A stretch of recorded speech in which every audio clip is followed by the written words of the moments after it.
Senior صحافی اور تجزیہ کار حامد میر کے مطابق پاکستان میں سیاستدانوں کے درمیان مذاکرات کے نام پر اکثر اوقات دھوکہ ہوتا ہے۔ وجہ یہ ہے کہ مذاکرات کرنے والے سیاستدان اکثر اوقات بے اختیار ہوتے ہیں۔ آج کل شہباز شریف کی حکومت اور تحریک انصاف کے درمیان مذاکرات کا تماشا چل رہا ہے۔ اس تماشے میں مزید تماشے شامل ہو رہے ہیں۔ القادر ٹرسٹ کیس میں ایک جج صاحب عمران خان کے خلاف 190 ملین پاؤنڈز کے مبینہ غبن کے مقدمے میں فیصلہ سنانے کے لیے 3 مرتبہ تاریخ کا اعلان کر چکے تھے، لیکن ہر مرتبہ اگلی تاریخ ڈال دیتے تھے۔ نوبت یہ آ گئی تھی کہ عمران خان کی بہن علیمہ خان للکارے مار رہی تھی کہ ہمت ہے تو فیصلہ سناؤ۔ عمران خان بھی اس مقدمے میں 10 سے 14 سال قید کی امید لگائے بیٹھے تھے۔ انہیں اچھی طرح پتہ تھا کہ اس مقدمے میں سنائی جانے والی سزا اسے انواع و اقسام کے فائدے حاصل ہو سکتے ہیں۔ جس ملزم پر انہیں 190 ملین پاؤنڈز دینے کا الزام ہے، وہ دبئی میں نئے ترقیاتی منصوبوں کا افتتاح کر رہا ہے۔ افتتاحی تقریبات کی خبریں اور تصویریں پاکستانی میڈیا کی زینت بن رہی ہیں۔ موجودہ حکومت کے بعد دبنگ وزراء اس ملزم کے دبئی دربار میں حاضری دے کر عمران خان کے خلاف وعدہ معاف گواہ بننے کی منت کر چکے ہیں، لیکن ملزم ان فریادی وزراء کو خالی ہاتھ واپس بھیج دیتا ہے۔ یہ ملزم پاکستان کے اصل فیصلہ سازوں کے گھر کا بیتی ہے۔ وہ جانتا ہے کہ اصل کھیل احتساب عدالت سے سزا سنائے جانے کے بعد شروع ہوگا۔ جب یہ فیصلہ ہائی کورٹ میں چیلنج کیا جائے گا، ہائی کورٹ میں سماعت شروع ہونے کے بعد سپریم کورٹ کے کردار پر بحث شروع ہوگی، جس نے 190 ملین پاؤنڈز کو برطانیہ سے پاکستان لانے میں سہولت کاری کی۔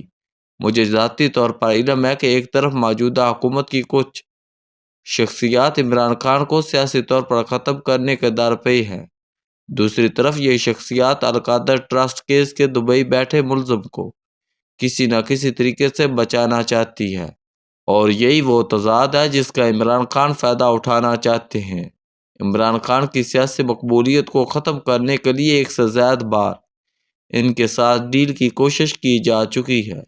خان صاحب بار بار ڈیل پر بات آگے چلاتے ہیں، تمام اسرار و رموز سے آگاہی حاصل کرتے ہیں، اور آخر میں انکار کر کے اپنے ہی ساتھیوں کو ناراض کر دیتے ہیں، کیونکہ ہر مرتبہ ڈیل پیکج لانے والا ان کی اپنی ہی جماعت کا کوئی پرانا یا نیا بندہ ہوتا ہے۔ بار بار ڈیل کی ناکامی کے بعد تحریک انصاف کے پرانے اور نئے بازی گروہ نے عمران خان کے ساتھ جیل میں ڈیل کی کوشش چھوڑ دی ہے۔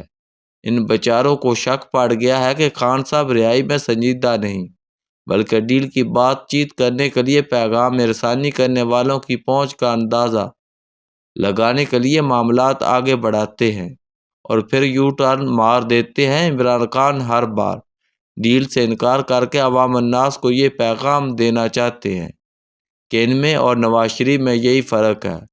نواز شریف جب بھی جیل جاتے ہیں ڈیل کر کے بیرون ملک چلے جاتے ہیں۔ عمران خان ڈیل کر کے نہ تو پاکستان سے باہر جانا چاہتے ہیں اور نہ ہی دوبارہ وزیر اعظم بننا چاہتے ہیں۔ ان کے ایک وکیل نے پوچھا کہ لگتا ہے کہ آپ دوبارہ وزیر اعظم نہیں بننا چاہتے۔ خان صاحب نے کہا کہ ایک دفعہ وزیر اعظم بن کر دیکھ لیا، میں دوبارہ شہباز شریف جیسا وزیر اعظم نہیں بننا چاہتا۔ ان کے دل میں عجیب و غریب خواہشات مچل رہی ہیں۔ ان کی خواہش ہے کہ ان پر فوجی عدالت میں بھی مقدمہ چلایا جائے تاکہ انہیں اپنے تمام سیاسی حریفوں پر برتری حاصل ہو جائے۔ 1999 میں نواز شریف پر آرمی چیف کا طیارہ ہائی جیک کرنے کا الزام لگایا گیا تھا، لیکن ان پر فوجی عدالت میں مقدمہ نہیں چلایا گیا تھا۔ پھر مقدمے کا فیصلہ ہونے سے پہلے ہی نواز شریف نے کچھ غیر ملکی دوستوں کی مدد سے جنرل پرویز مشرف کے ساتھ ایک ڈیل کی اور بیرون ملک چلے گئے۔ عمران خان چاہتے ہیں ان پر فوجی عدالت میں کوئی نہ کوئی مقدمہ چلایا جائے، کیونکہ اس فوجی عدالت سے جو سزا سنائی جائے گی اس کا خمیازہ پاکستان کی پوری حکمران اشرافیہ بھگتے گی۔ عمران خان اتنے خطرناک ہو چکے ہیں کہ اپنی قید اور اپنی سزاؤں کو وہ ایک ہتھیار کے طور پر استعمال کر رہے ہیں۔ صاحبان اختیار اس ہتھیار کو توڑنے کے لیے مذاکرات کی کلاڑی استعمال کر رہے ہیں۔ مذاکرات کے لیے جو میز سجائی گئی ہے اس پر بیٹھے دونوں فریقین بے اختیار ہیں۔ حکومتی ٹیم کی بے اختیاری تو کوئی راز نہیں، تحریک انصاف کی مذاکراتی ٹیم بھی بے اختیار ہے، کیونکہ اصل فیصلہ تو قید اور سزاؤں کے شوقین عمران خان نے کرنا ہے۔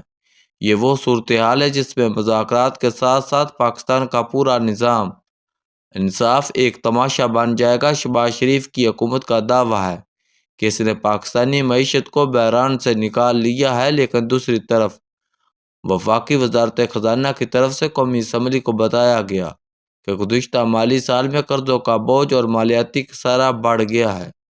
2023 میں ہر پاکستانی پر 2,71,000 روپے کا قرض تھا، جو 2024 میں 3,02,000 روپے ہو گیا۔ 2025 میں قومی اسمبلی سے منظور کردہ ایک قانون کے تحت حکومت بجٹ خسارے کو مجموعی قومی پیداوار کے 3.5% تک رکھنے کی پابند ہے، لیکن 2024 میں یہ خسارہ 7.3% تک پہنچ گیا، جو 7.5 کروڑ روپے سے بھی زیادہ ہے۔ حکومت نے سرکاری خرچے کم کرنے کی بجائے بڑھا دیے۔ ایک طرف خرچے کم کرنے کے لیے ہزاروں سرکاری ملازمین کو نوکریوں سے نکالا جا رہا ہے، دوسری طرف اربوں روپے کی غیر ضروری منصوبے شروع کر دیے جاتے ہیں تاکہ تعمیراتی کاموں میں کرپشن کی جائے۔ اسلام آباد اس کرپشن کا گڑھ ہے، جہاں پہلے ایک سڑک بنائی جاتی ہے، پھر اکھاڑ کر دوبارہ بنائی جاتی ہے اور اربوں روپے ضائع کر دیے جاتے ہیں۔ احتساب بیورو کا کام اس کرپشن کو روکنا تھا، لیکن سال ہر سال سے احتساب کے نام پر کبھی نواز شریف اور کبھی عمران خان اپنے مخالفین کو سزائیں دلاتے ہیں اور بعد میں خود بھی سزاؤں کا نشانہ بنتے ہیں۔ عمران خان فی الحال ان سزاؤں کو اپنی طاقت بنا کر پورے سسٹم کو تماشا بنانے پر تلے بیٹھے ہیں۔ انہیں پتہ ہے کہ قرضے لے کر حکومت چلانے والے بہت جلد بے نقاب ہو جائیں گے۔ نہ تو انہیں حکومت پر اعتماد ہے اور نہ ہی اپنے ان ساتھیوں پر جو جیل میں ڈیل کا پیکج لے کر آتے جاتے رہتے ہیں۔